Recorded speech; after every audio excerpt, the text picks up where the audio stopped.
Meu amor, e isso, meu amor, vocês são meus amores, olha. Ai, Mandá, eu lembro de você e já viu, né?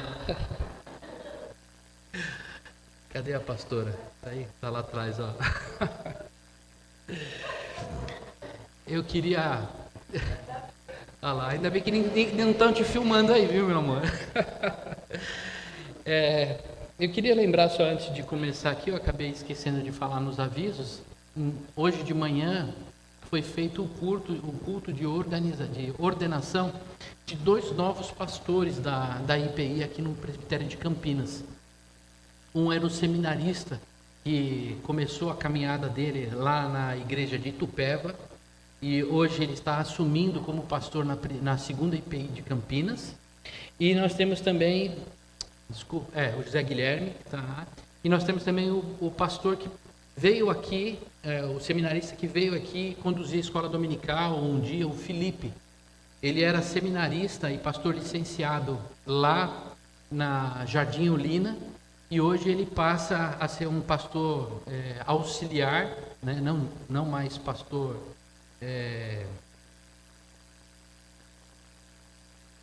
licenciado, mas um pastor ordenado agora na primeira de Campinas. Então ele passa a ser auxiliar do reverendo Cássio lá.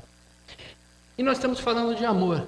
E eu confesso aos irmãos, esse é um tema muito difícil, né, para a gente caminhar, porque expressar o amor é alguma coisa profunda, absoluta, né, quando a gente olha para Deus.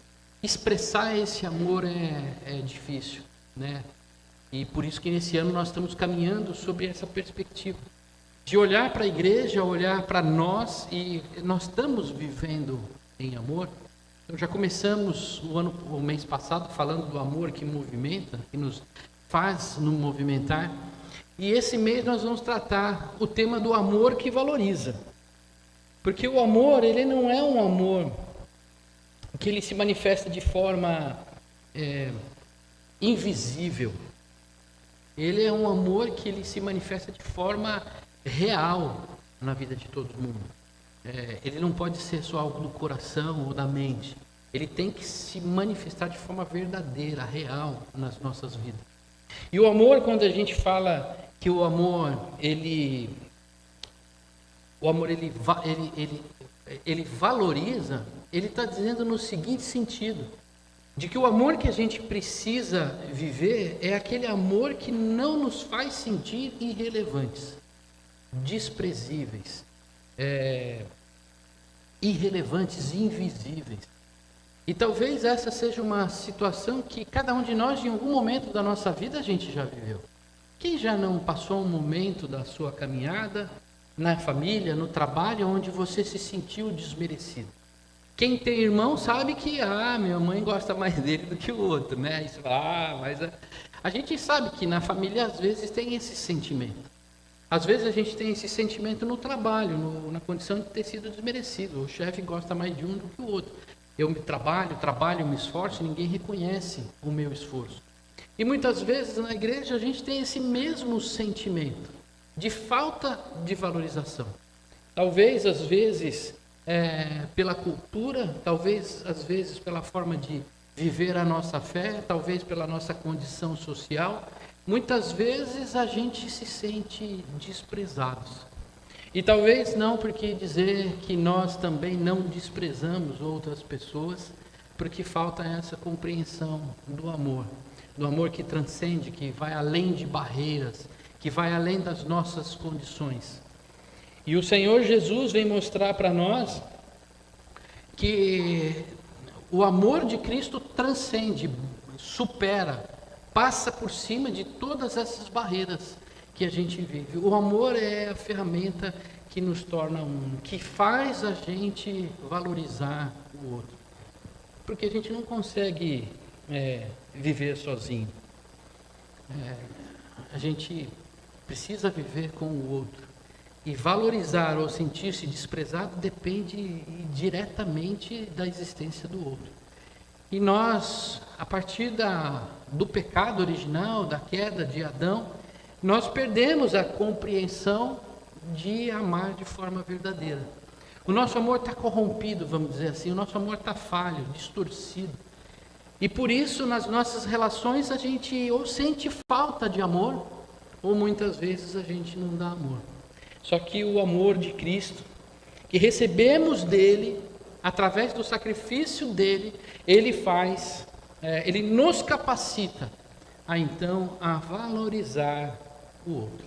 Ele nos mostra, nos valorizando, nos acolhendo, nos amando primeiro, e com a sua presença, com o seu espírito e com o seu exemplo, né?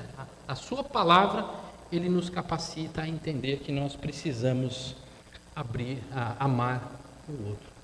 E eu queria trazer esse texto, porque já que a gente está falando de amor e de valorização, nada melhor do que lembrar que março tem o Dia Internacional da Mulher, no dia 8 de março de 2026.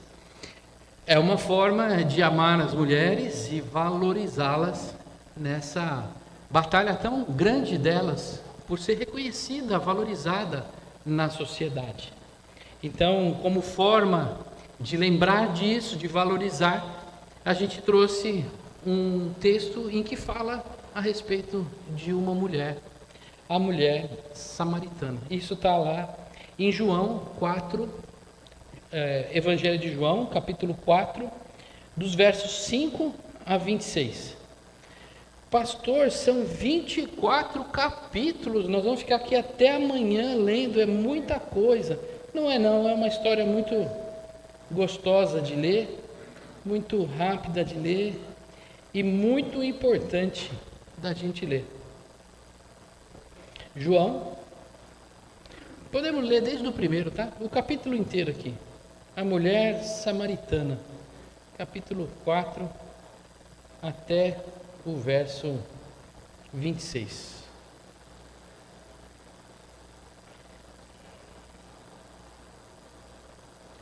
Já abriram? Então vamos ficar de pé, com reverência à palavra.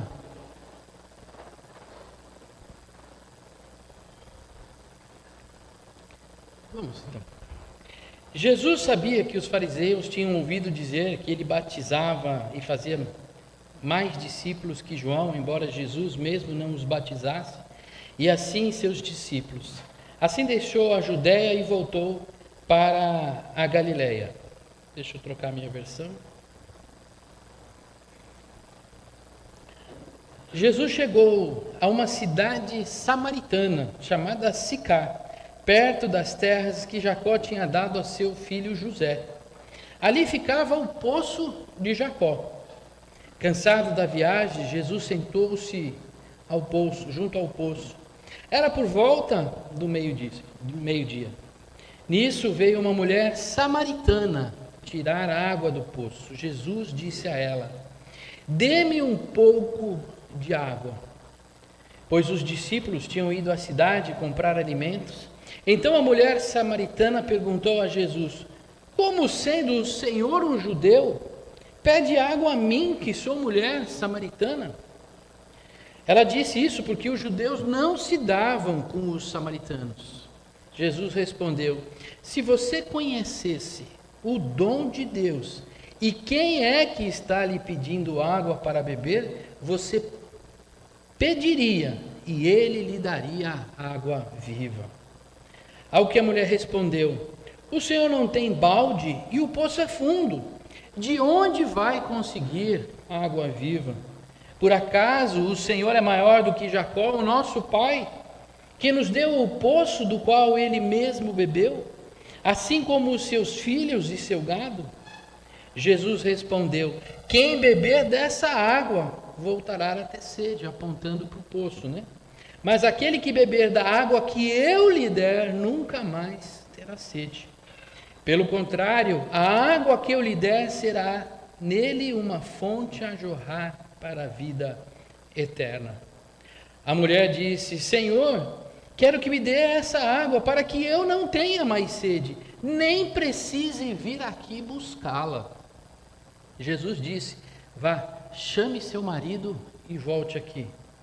A mulher respondeu: "Não tenho marido." Então Jesus disse para ela: Você tem razão ao dizer que não tem marido, porque já teve 5, e esse que agora tem não é seu marido. O que você disse é verdade. A mulher então disse: agora eu sei que o Senhor é um profeta. Nossos pais adoravam nesse monte, mas vocês dizem que em Jerusalém é o lugar onde se deve adorar. Jesus respondeu: mulher, acredite no que eu digo. Vem a hora em que nem mesmo neste monte, nem em Jerusalém, vocês adorarão o Pai. Vocês adoram o que não conhecem. Nós adoramos o que conhecemos, porque a salvação vem dos judeus.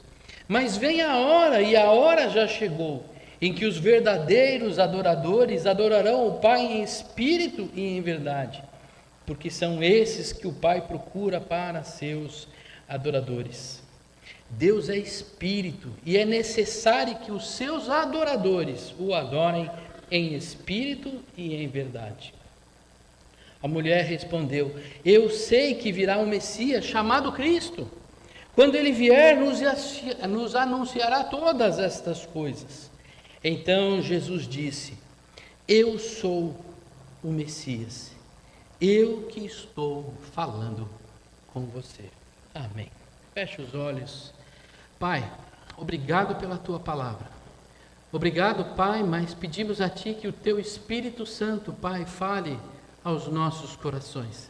Que não fique, Pai, apenas a Tua mensagem na nossa mente, mas que ela possa, Senhor, penetrar no mais profundo do nosso coração. Por isso, prepara ele, Pai, afofa a terra, Senhor, para que essa semente venha dar fruto, e fruto a 100 por 1. Em nome de Jesus. Amém. Amém. A igreja pode se assentar. O Senhor Jesus, melhor, João, quando vem escrevendo o seu livro, ele vem falando a respeito do Evangelho. A primeira parte dele vem apresentando Jesus por meio de encontros. Isso que é legal. Tem um livro que eu já li e recomendo, chama Encontros com Jesus. Esse livro é muito legal porque ele vai analisando cada encontro. E um desse encontro é com a mulher samaritana. No verso anterior, ele relata o encontro de Jesus com quem? Está faltando escola dominical. Anota aí o nome de todo mundo que a gente vai chamar para a escola dominical. Está anotado já. Nicodemos. O capítulo anterior mostra o encontro de Jesus com Nicodemos. Olha o contraste que você vê. Nicodemos, quem era? Um homem que vem à noite, fariseu, estudioso, que ensinava, né? Um homem culto, poderoso. E do outro lado quem vem? Uma mulher pobre, humilde, uma mulher sem estudo, sem conhecimento, apenas uma samaritana. Aquele homem imponente, poderoso, ele vem à noite escondido. E aquela mulher pobre, desprezada, invisível, ela vem durante o dia, às claras, na frente de tudo. Algo importante para a vida deles. Tanto um quanto o outro precisam nascer de novo. Nicodemos, Jesus fala: você precisa nascer de novo. Para ela, ele diz: você precisa da fonte de água viva para jorrar dentro de você. Quando que esse encontro com a mulher samaritana acontece? Quando Jesus está voltando de Jerusalém para Galiléia. Ali tem um caminho por onde ele vai. E eu fui lá no mapa.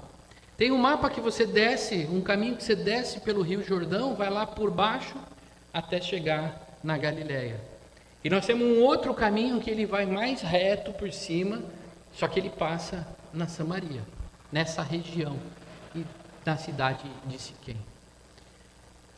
A ida de Jesus por aquele caminho não foi só uma questão geográfica.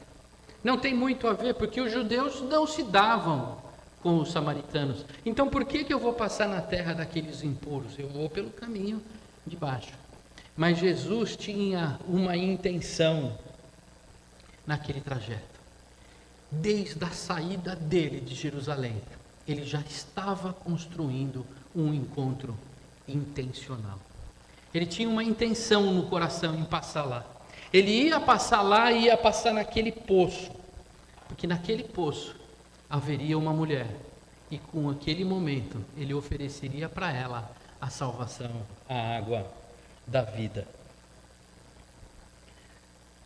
Muito interessante essa ação evangelística de Jesus. Olha aqui, né? A gente não usa isso, né? Que Jesus não estava fazendo evangelização, nem discipulado. Jesus era a própria palavra encarnada.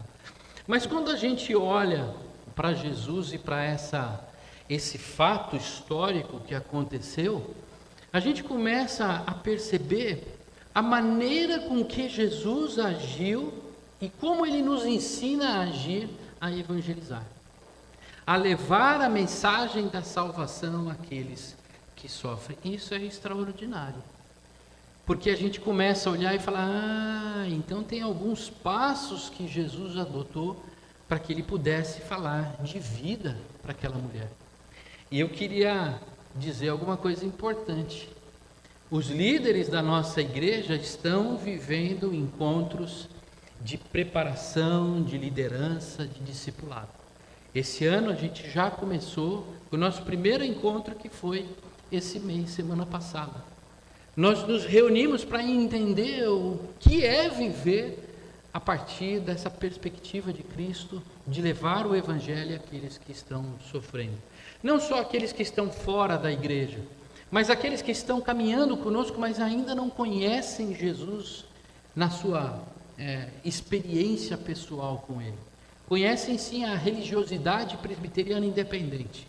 Talvez caminharam muitos anos dentro das tradições religiosas da igreja, mas aquele encontro especial talvez ainda não tiveram.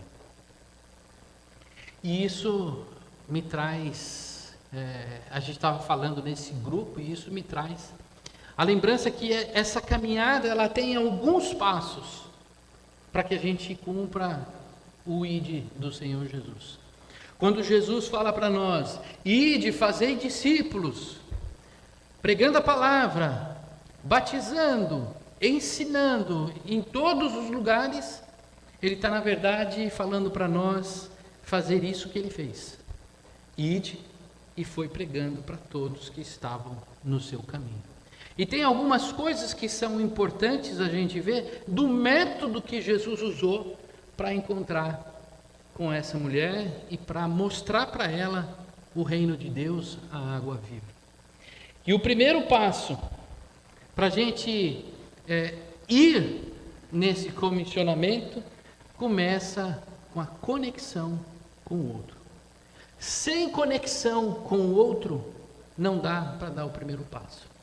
A gente precisa se conectar com ela, com a outra pessoa.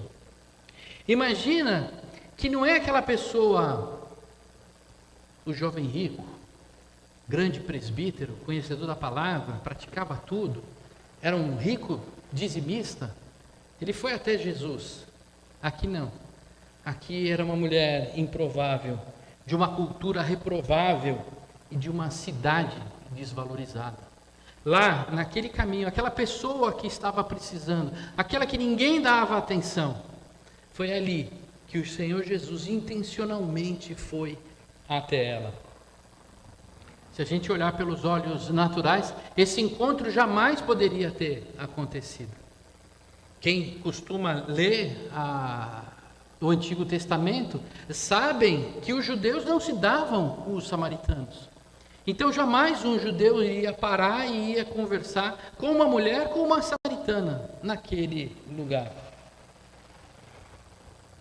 Alguns pontos nos mostram isso. Primeiro, que um judeu não falava com mulher sozinho. Sozinho ele não conversava com mulher. Ele tinha essa situação em que a mulher não fala com o homem. Você não via judeu sentado na rua batendo papo com uma mulher. Na cultura e na tradição judaica, isso era inadmissível. Inclusive, quando a gente vê os relatos dizendo quantos homens tinham, além das mulheres, das viúvas, das crianças. Então eles não eram merecidos, mas Jesus aqui, nesse sentido, ele olhou de forma diferente. Como eu falei, os samaritanos eram desprezados, porque eles eram considerados como sendo impuros. Lá atrás, quando a Síria levou cativo Israel, o que o povo fez? Deus falou para o povo naquele momento: não se misture com aquela nação que está se levando. Mantenham-se puros, mantenham a sua fé genuína em Deus. Não casem com mulheres que não são da sua tribo, né, do seu povo. Mas os judeus naquela época, que estavam em Samaria, por isso os samaritanos, eles desobedeceram a Deus e eles fizeram um relacionamento com os homens com as mulheres de lá, as mulheres de lá com os homens de lá, fizeram uma miscigenação e eles profanaram a fé e a cultura deles. Por isso os judeus chamavam eles de impuros e existia uma briga enorme entre judeus e samaritanos. Outra coisa que também gerava conflito, os judeus sempre falaram que a casa do Senhor é Jerusalém. Já os samaritanos diziam: não, nós temos que adorar ao Senhor em Gerazim, no Monte Gerazim, porque foi lá no Monte Gerazim que Abrão fez uma aliança com o Senhor. E fica essa briga entre judeus e samaritanos: não é este lugar, é aquele. Assim, quando o Senhor, ele senta naquele poço, e ele vai até ela. Ela não foi ela que falou: moço, o que o senhor quer? Não. Jesus foi até ela e falou: eu tenho sede, dá de me beber. Quando Jesus faz isso, ele atravessa uma barreira histórica. Ele rompe uma barreira carregada de preconceito e animosidade. Jesus está indo contra a cultura daquele momento. E ele faz isso com um olhar de amor. Ele não faz isso de forma legalista: eu sou Cristo, você é um perdido. E muitas vezes a gente quer começar um relacionamento com alguém que não conhece o Senhor Jesus e você já chega lá: você é um perdido, mas eu sou um salvador. Olha, eu sou bonitão, você não é. Você é meia boca. E a gente começa, em vez de criar uma conexão com a pessoa, a gente começa a criar barreira. E aonde Jesus encontra com essa mulher? No poço. Que poço? No Jesus encontra a gente no cotidiano, no nosso dia a dia. Não é num lugar especial, num momento especial, não, é lá no nosso dia a dia. É lá no dia a dia que nós, como Jesus, temos que expressar o nosso amor para aqueles que são imprevisíveis. Aqueles que são: eu jamais imaginaria que aceitaria Jesus. É com Ele que você precisa falar. Se o Senhor levou você para aquela pessoa, é lá que você tem que fazer a primeira conexão. Não é lá que você vai pregar na mesma hora o Evangelho e falar: arrependa-se, ô pecador. Não, você vai olhar com olhar de amor, não de reprovação. Esse momento de conexão que a gente vive é um momento de conexão que nem já rola por aí na internet, nas mídias sociais. Tem que dar match. Quem já ouviu esse termo? Nossa, vocês não estão ligados nisso, não? Dar match, que eles falam por aí, é quando... Você conhece, né? Dar match é quando deu liga. Sabe quando você encontra uma pessoa e você começa a conversar e, cara, rolou um papo legal? Esse é a conexão que a gente precisa buscar. Esse é o primeiro passo para a gente ir. É olhar e falar: tudo bem? Ultrapassar as barreiras da cultura, da religiosidade. Passar as barreiras da cultura, da religiosidade. E a gente criar essa conexão com a pessoa, para que ela comece a abrir o coração e aceitar que pelo menos você continue. Esse é o momento. Se não houver match, se não houver relacionamento, se não houver conexão, a gente não consegue dar o segundo passo, que é começar a criar um relacionamento. Será que nós temos procurado criar conexões com os nossos vizinhos? Ou a gente entra e sai e não sabe nem o que está acontecendo na vida dele? Às vezes o vizinho está com o pneu furado, você não foi lá nem ajudar. A gente está vendo um irmão sofrer, você não foi lá ajudar. Será que essa conexão você está deixando de dar? Será que nós estamos conectados como irmãos na igreja? Eu consigo ver o que cada um está vivendo e me conectar com ele através do amor? Jesus nos ensina que devemos vencer as barreiras culturais, sociais e religiosas e buscar conexão com o outro, com aquele que está do nosso lado, que é o próximo.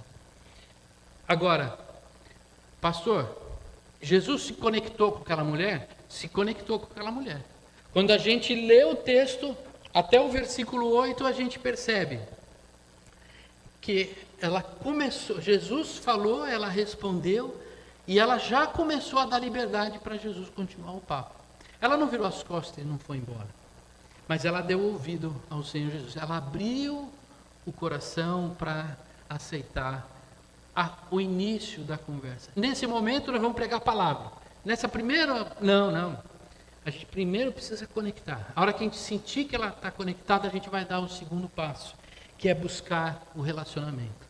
Relacionamento é diferente de conexão. Conexão é algo estático, que nem eu falei, deu match, rolou, colou, né? Show, mãozinha, né? Ok, legal, vamos continuar a conversa? Vamos. Aí você vai criar o relacionamento. A partir dali, Jesus quis conversar a sós com a mulher samaritana.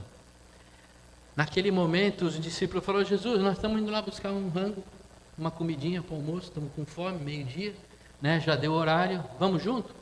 Tem um McDonald's lá Não vou no McDonald's não.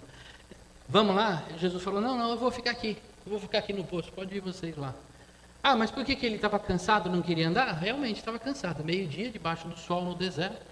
Mas ele não era só que estava cansado, ele tinha uma intenção. Ele queria ficar a sós com aquela mulher. Ele precisava daquele momento a sós com ela. Ele precisava de um momento de pessoalidade e intimidade. Tem certas coisas que a gente não faz em público. Por quê? Porque você vai falar, está todo mundo junto, a pessoa não vai se abrir, não vai conversar. É que nem muitas vezes a gente chega na igreja, ó, tudo bem? Pastor, tudo bem, eu vou falar para você o que está acontecendo na minha vida agora, que eu acabei, está todo mundo junto aqui. Às vezes a pessoa não quer. Mas no momento que é esse momento importante para a gente aumentar o relacionamento, esse momento é na intimidade. Então Jesus falou para os discípulos: vamos, pode ir. Não, vão lá. Fica com o troco, não tem problema não. Vão todos. Posso ficar com você? Não, vão todos. Eu vou bater um papo com ela aqui. E nesse momento, ele começa a sair de um diálogo superficial. E ele começa a buscar um diálogo mais profundo.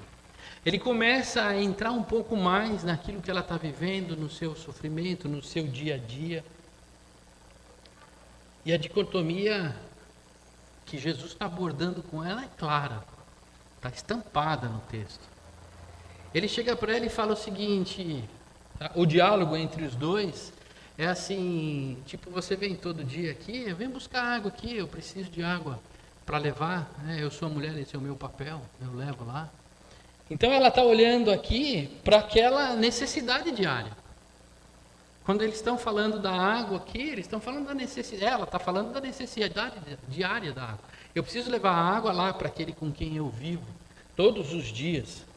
Mas Jesus começa a trazer essa ideia da água do poço, que eu levo para casa para tomar água, que ele começa a falar o seguinte, que não é uma água em que você precisa fazer esforço para tirar. Você não precisa, essa água que eu estou te oferecendo não é uma água que você vai precisar de um balde, para ir num poço fundo, tirar todo dia, botar o balde nas costas aí. Você não precisa de esforço para essa água. Essa água eu te dou e faço ela jorrar na sua vida, sem esforço. De um lado a gente vê ela, de alguém que precisa de uma necessidade diária, um esforço para conseguir matar a sua sede. De outro lado, Jesus está oferecendo para ela uma água que não precisa de esforço. Apenas beba da água, sem necessidade de nada em troca. E aí a gente olha sob a perspectiva da vida. O que ela estava vivendo todo dia é alguma coisa que se esgota, que termina, não é verdade? Você toma água, a água foi embora. Você deixou ela no sol, ela evapora. Então essa água que ela tira do poço é uma água que acaba, que ela tem que repor toda hora, repor toda hora, repor toda hora. E o que Jesus está oferecendo para ela não é uma vida, uma água que se repõe toda hora, mas é uma vida que jorra dentro dela. Ela não precisa repor, está transbordando de dentro dela. Olha a diferença, olha como Jesus sai do superficial e ele começa a mostrar para ela que o que ele está oferecendo ali não é ela ter bênção, não é ela ir na igreja para ir buscar a bênção de Deus. Eu vou buscar uma bênção lá, que o pastor ali tem oração forte, tem óleo ungido, tem paninho, tem monte, tem o que foi, eu vou ficar rico quando eu for lá. Não, isso é a visão da mulher samaritana naquele momento. Ela queria alguma coisa para que ela sustentasse a sua vida ali, no dia a dia, no cotidiano.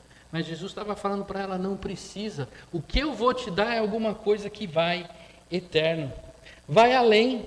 Ele está apresentando uma água que nunca se esgota.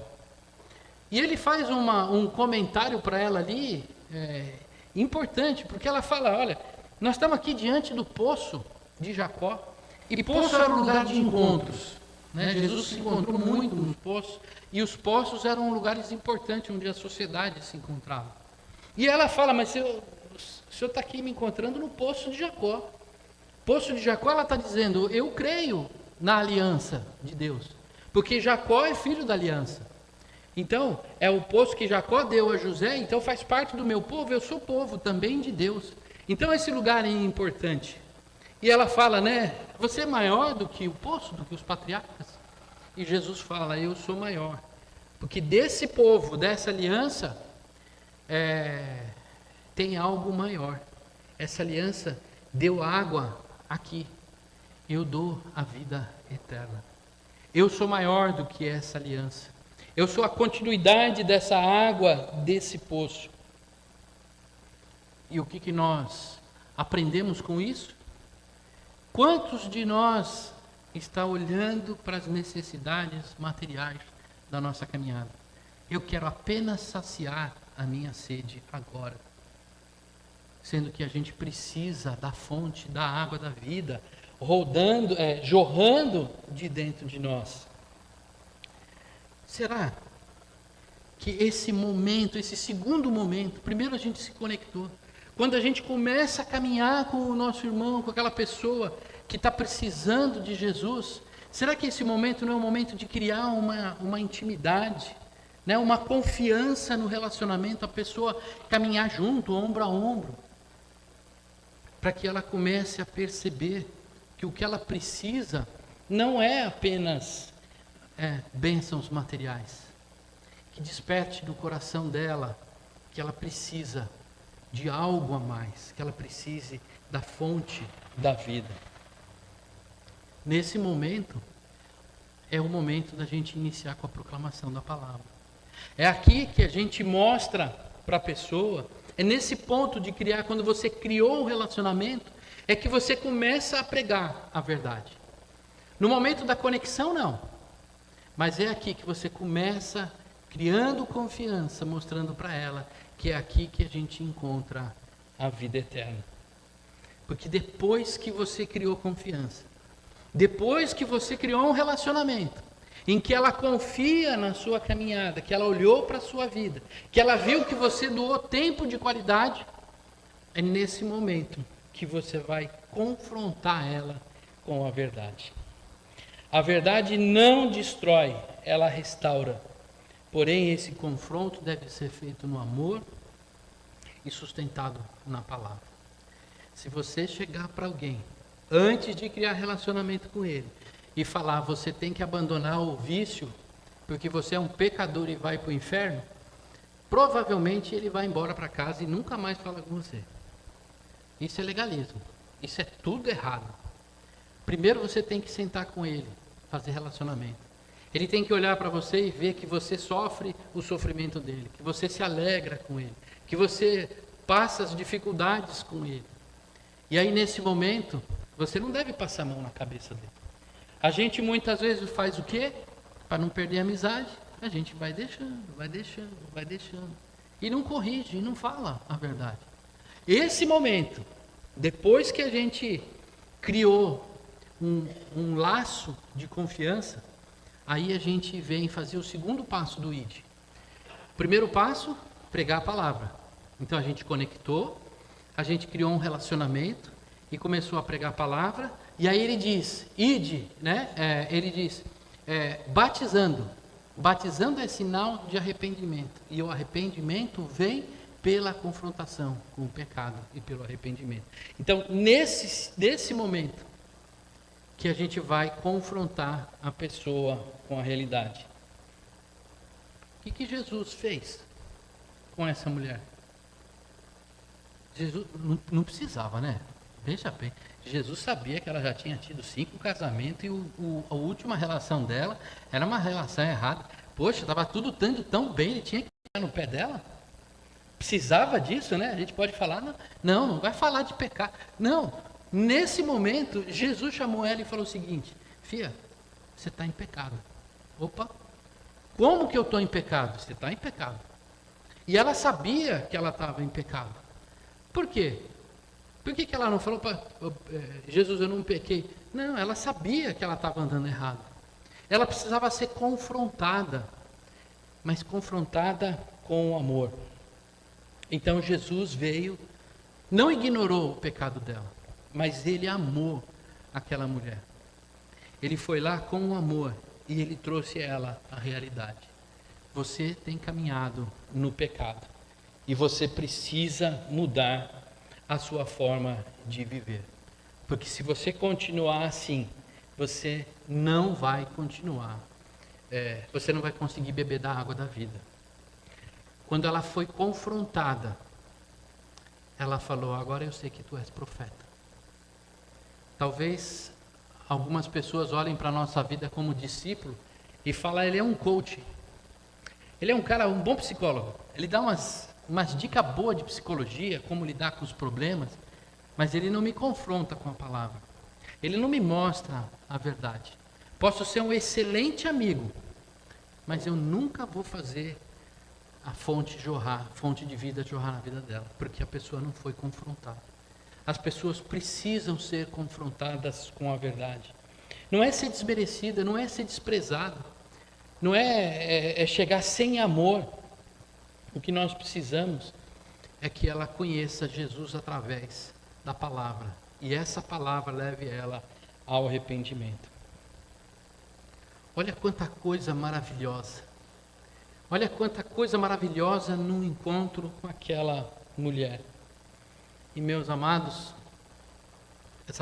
esse encontro também nos ensina que quando nós nos arrependemos, esse arrependimento nos leva à verdadeira adoração. Qual que é o problema que eles estão tratando aqui? Eles estão tratando que a adoração é aqui ou é lá? É no Monte Gerizim ou é em Jerusalém? Porque um adora aqui e um adora lá. Qual é o lugar de adoração? Jesus fala, chegará um momento em que vocês adorarão em espírito e em verdade. Não precisa do lugar. Eu vou falar para os irmãos alguma coisa que talvez soe estranho, mas adorar a Deus não depende do templo. Você pode estar aqui dentro, mas o seu coração estando longe, você não está adorando nada. Você está simplesmente apresentando uma vida religiosa para a sociedade ver. E Jesus diz, quando você vem e ora alto para que todo mundo veja, você já recebeu a sua recompensa. Agora, o que o Senhor Jesus aqui ensina é que não é a questão do lugar. Aqui é o lugar onde a gente se reúne como corpo. Mas aqui dentro, lá na sua casa, no lugar do seu trabalho, aonde você estiver, lá é o lugar da adoração. Lá é o lugar onde você tem que glorificar a Deus com a sua vida, com o seu caminhar. É lá que a gente adora a Deus. É lá que a gente manifesta o nosso amor todos os dias. É lá que a gente rompe barreiras. Porque muitas vezes lá no trabalho a gente não adora a Deus, a gente não glorifica a Deus, porque aquela pessoa que eu não gosto, com ela eu não trato. E aí? É um mundo espiritual na vida real. Você tem que gostar daquela pessoa, você tem que amá-la. O Senhor Jesus fala, ame o seu inimigo. Aquela pessoa está te perseguindo, ore por ela. Quantas vezes na igreja a gente tem as nossas barreiras culturais, de que eu sou da igreja há 150 anos e aquela pessoa veio de outra denominação. Que absurdo, somos todos corpos. Nós precisamos superar essas barreiras, e essas barreiras de adoração, elas vêm através do amor de Cristo. Quando aquela água viva jorra dentro de nós, a gente supera essas barreiras. Se não fosse assim, Jesus não tinha encontrado com aquela mulher. Ela era samaritana, mulher, pobre, e morava numa cidade que judeus não passavam. Por isso, meus irmãos, caminhando para o final, a revitalização nasce com um encontro pessoal com Jesus. Esse é o ápice do Evangelho. Ide, pregai, batizai, ensinando. É a partir desse momento em que a gente se conectou, que a gente criou relacionamento, que a gente falou, confrontou a pessoa com o pecado, é agora, nesse momento da adoração, que a gente vai revitalizar a nossa caminhada. A mulher respondeu a Jesus, eu sei que virá o Messias, o Cristo. Quando ele vier, nos anunciará todas essas coisas. Jesus disse, eu sou o Messias. Está aqui. A água que eu estou te dando vai fluir para sempre na sua vida. Uma palavra para bom entendedor? Meia palavra basta. Uma palavra nem. Quando disse Deus, eu sou? Quem sabe levantar a mão? Eu falo para a diaconia dar um bombom para você se acertar. Aonde vocês ouviram eu sou na Bíblia? Oi? Moisés disse isso? Deus disse. Moisés falou o seguinte, eu vou lá falar com o faraó, mas eu vou falar em nome de quem? Deus disse para Moisés, eu sou. Jesus chega e fala, eu sou o pão da vida, eu sou a fonte, eu sou. Jesus falou para aquela mulher, eu sou o Cristo que se salva, eu estou aqui na tua frente, não queira essa água que acaba, mas beba da minha fonte, porque eu sou o Cristo prometido e estou aqui. Tenha vida e vida abundante. Se você quer esse Cristo na sua vida que você nunca experimentou, feche seus olhos, põe sua mão no coração. Pai, não precisa de muitas palavras, Senhor. Precisa da manifestação do poder do Teu Espírito Santo. Porque é através da ação do Teu Espírito, Pai, que a fonte começa a jorrar. Senhor, eu não conheço o coração de todos aqui. Mas Tu, Senhor, conhece quem está com sede nesse momento. O Senhor sabe quem está jorrando da água viva. Mas o Senhor sabe também, meu Pai, quem está cheio de sede. E que precisa, Pai, matar essa sede. Então eu peço a Ti, Senhor, olha para esse coração, olha para essa pessoa, Pai. Começa a encher, meu Pai, o coração dessa pessoa de vida. Que todas as barreiras caiam, Pai.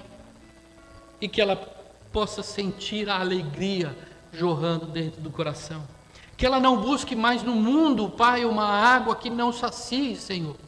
Mas que ela possa encontrar na ação do Teu Espírito, Senhor, aquilo que traz vida e vida abundante a ela. Pai, agora nós vamos sentar à mesa, Senhor, um lugar, meu Pai, da onde jorra a vida. Senhor, que cada um de nós possamos perceber, sentir, meu Pai, o jorrar da Tua vida sobre nossas vidas, como corpo, como comunidade. Que possamos sair daqui, Pai, avivados, reavivados, Senhor, no Teu Espírito. Deixar de lado, Senhor, as nossas contradições, as nossas disputas, nossas tristezas, todas as barreiras que têm nos separado, Senhor, e juntos, Senhor, ser um poço que jorra águas vivas. Que o Teu poder, Pai, seja derramado sobre nossas vidas na noite de hoje. Em nome de Jesus. Amém.